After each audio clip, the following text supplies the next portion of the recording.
on the spine to weld two or more vertebrae together using surgical hardware and bone graft material.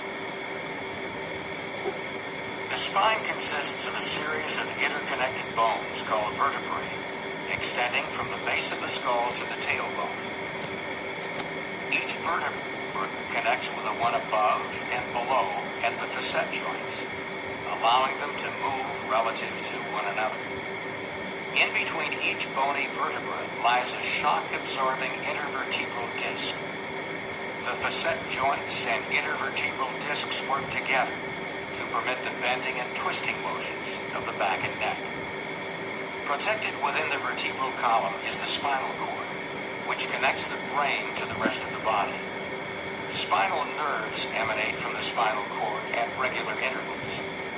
Your doctor may recommend spinal fusion if you have one of the following conditions: a fractured vertebra, excessive motion between vertebrae causing instability and pain, spondylosis, a degenerative arthritic condition, may cause loss of normal spinal structure and function, or spondylolisthesis, a condition in which one vertebra slips forward relative to the one next to it. Other conditions that may require surgery include osteoarthritis of the facet joints, a spinal deformity such as scoliosis or kyphosis, or a bulging or herniated disc which can press on the exiting spinal nerve. Spinal fusion is designed to eliminate movement between the affected vertebrae, making the spine more stable and decreasing pain. Before your procedure, an intravenous line will be started. A catheter may be placed in your bladder to drain your urine. Spinal fusions are done under general anesthesia, which means you will be asleep for the duration of the operation. A breathing tube will be inserted through your mouth and into your windpipe to help you breathe during the procedure. If your surgeon is using your own bone for the fusion, he or she will make an incision overlying your hip and remove a bone graft. If your bone graft is coming from another donor, it will be harvested prior to your procedure. If you're having an open procedure on the lumbar spine and your lower back, you will lie on your stomach and your surgeon will make an incision directly over the spine. If you are having surgery on the cervical spine and the neck, your surgeon will generally approach this area from the front.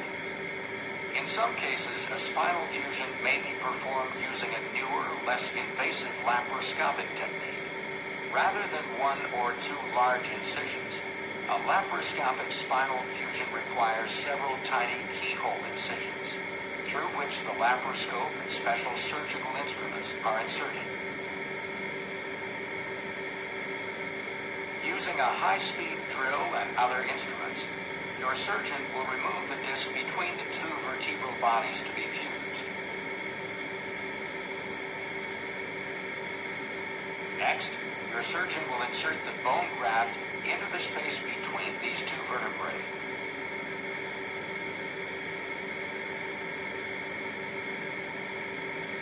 He or she may also place a plate and screws over the graft to hold the vertebrae together until they fuse into one bone.